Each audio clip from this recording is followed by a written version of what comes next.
Daripada Sayyidina Abi Hurairah radhiyallahu anhu berkata, Rasulullah SAW bersabda, akan keluar di akhir zaman orang-orang yang mencari keuntungan dunia dengan menjual agama ni. Ya, sanggup maknanya mereka menjual agama dengan harga dunia yang sedikit. Mereka berpakaian di hadapan orang lain dengan pakaian yang dibuat daripada kulit kambing. Makna berpura-pura zuhud daripada dunia untuk mendapat perhatian orang ramai. Dan perkataan mereka lebih manis daripada gula. Bercakap berbahasa Masya Allah. Padahal hati mereka hati serigala. Maksudnya apa? Mempunyai tujuan-tujuan yang buruk. Dan Allah SWT berfirman kepada mereka, maksudnya, apakah kamu tertipu dengan kelembutanku? Demi sesungguh kebesaranku, aku bersumpah akan menurunkan satu fitnah yang akan terjadi di kalangan kamu, sehingga orang yang alim pun akan menjadi bingung dengan sebab fitnah itu. Keterangannya golongan yang dimaksudkan di dalam hadis ini ialah orang-orang yang menjadikan agama sebagai alat untuk mendapat keuntungan dunia.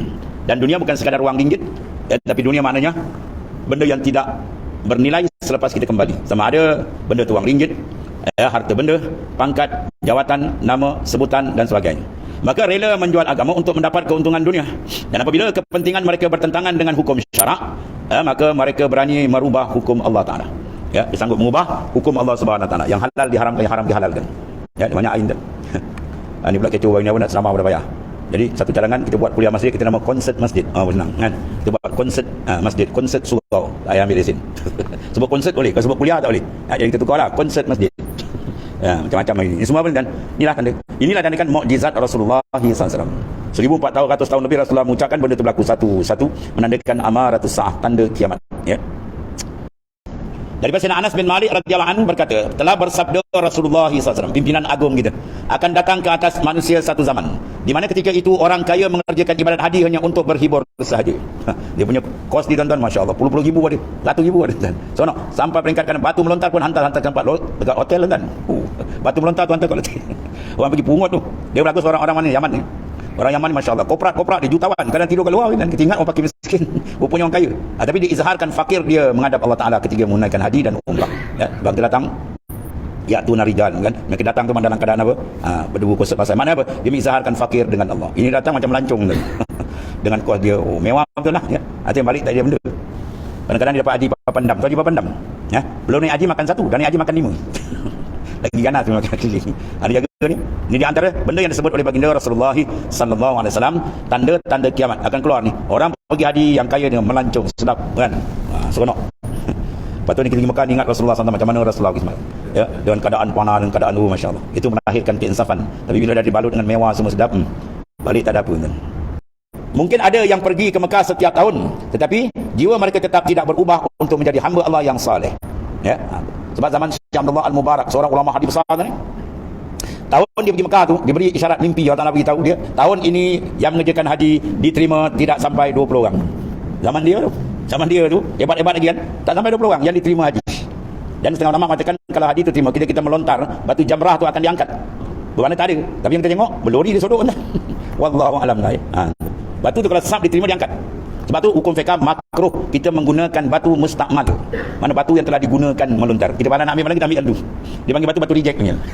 Ya, itu maksudnya. Makruh kita menggunakan batu mustakmal. Itu di antara yang disebutkan oleh baginda sallallahu alaihi wasallam supaya apa? Kita mengambil perhatian supaya jangan terkena bahananya. Manakala orang yang berpendapatan sederhana, tadi kaya, dia bermewah-mewah dengan hajinya. Yang sederhana pula pergi ke Mekah sambil berdagang. Oh, sana letak barang semua laku kan. Ada yang pergi haji dia berniaga, sekali berniaga tu setahun makan tak habis. Dah juta manusia letak barang apa habis. Tuan guru saya kata masa dah mandil lah, satu tiang tu sewa 10,000 kan. Satu tiang dia sangkut tasbih semua laku.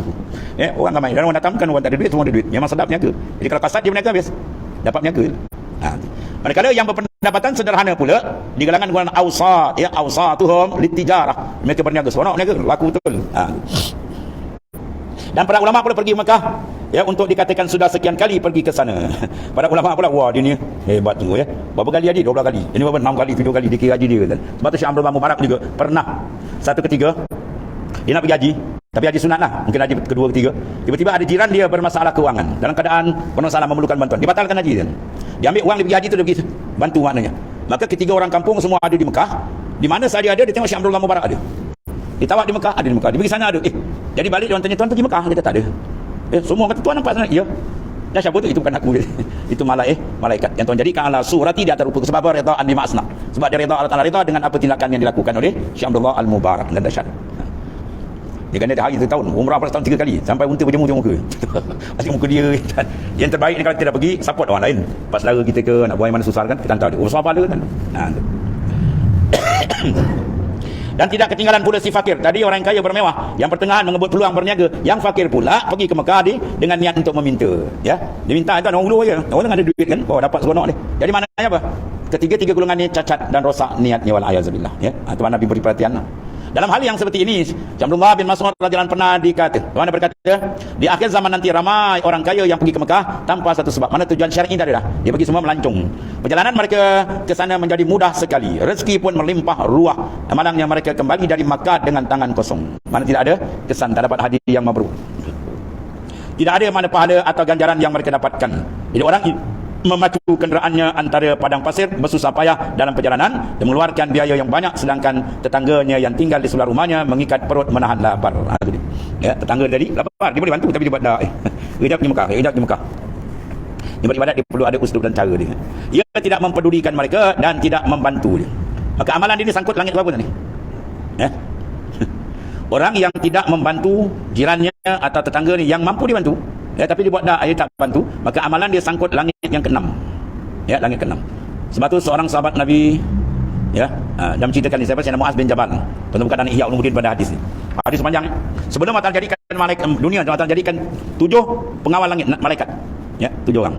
Jadi bila amal kita naik, ya sa'adu dia naik ke atas, wah, cantik, tiba-tiba langit pertama sangkut. Ada riak, pum, tendang balik. Langit kedua lepas ada ujub, ada sumah. Habis tu.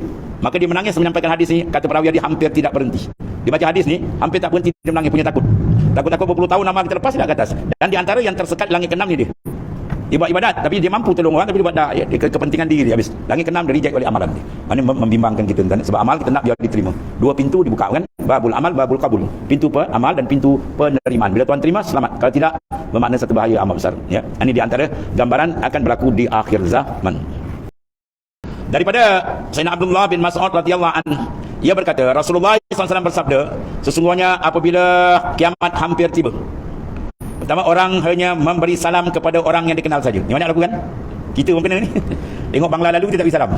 Ada atas kepala dia kopiah kan, oh Islam. Dia lalu tak kenal, kadang-kadang selisih saja. Dia beri salam orang yang dia kenal je. Padahal tanda-tanda Muslim ada pada orang tu. Dan dia kenal orang tu Muslim, dia tak beri salam, dia beri salam kawan dia je. Ini tanda kiamat. Sedangkan Nabi sebut ifsya'us salam, hamburkan salam. Sebab salam ni dia mukhalif dengan ibadat lain ni. Ibadat lain 70 kali sunat baru sama satu wajib. Ya, tapi dalam ibadat salam dia terbalik, yang sunat lebih besar daripada wajib. Beri salam sunat, jawab salam wajib. Itu dia. Sebab apa bertukar? Sebab dia ada rahsia sir di sini. Dia telah tawadhu. Orang yang memberi salam itu menandakan orang tu tawadhu. Orang yang malah beri salam disuruh orang beri salam kepada dia, itu orang takabur. Ya. Kemudian orang tak beri salam pula dikata orang sombong. Badan dia 2 kali sombong. Ya, itu maknanya. Maknanya ifsya'us salam. Dan kelebihan dia bila orang beri salam, kalau sekiranya takdir orang tu tak dengar, dia tak jawab, maka yang menjawab salam dia malaikat. Lagi besar tadi. Tapi jangan terjegit pula, tak jawab salam, malaikat jawab salam aku. Macam lah kan. Itu makna kelebihan ifsya'us salam, mana kita menghamburkan akan salam besar. Tapi berlaku tanda kiamat, maka orang memberi salam hanya geng-geng dia. Orang tak kenal dia buat dah. Itu satu tanda. Mana silap? Yang kedua, perniagaan akan maju pesat sehingga wanita membantu suaminya bekerja. Maknanya apa? Sampai laki bini bergambat kerja. Ini tanda kiamat sebenarnya berlaku. Yang ketiga, ramai yang memutuskan silaturahim. Ya, maknanya tak nak bersilaturahim. Ya, ini bahaya ni. Ya, kalau kita putuskan silaturahim, jawab dia apa? Amalan kita ditolak oleh Allah Taala. Pandai iblis tipu tadi. Kita bagus aku macam baik, hubungan silaturahim kita tak hubungkan, maka ibadat kita tidak diterima oleh Allah Taala. Takut ni, jaga ni. Sebab tu nampak salam dilebihkan orang yang memberi salam. Sebab memberi salam tu lambang dia mengikat silaturahim. Jadi makna dia lebih tu. Sebab maknanya Rasulullah SAW sampai ada sahabat yang menyogok di balik batu Nabi salam ke Nabi, tapi tak sempat Nabi beri salam dulu. Sehingga Rasulullah SAW dulu di kawasan kanak-kanak, Rasulullah beri salam dulu. Itu akhlak tinggi baginda sallallahu alaihi wasallam. Ya, itu dia. Jadi jangan putuskan silaturahim. Dia nafsu macam tadi. Saya tak nak kawan ke apa, saya tegur dia tak tegur. Malah tu syaitan cocok kan. Kita tahu tak. Biarlah orang kata kita apa pun kita datang. Jaga tu kita memandang ini adalah amalan yang sangat besar pada pandangan Allah Subhanahu Wa Taala. Ya, memperbaik akan silaturahim.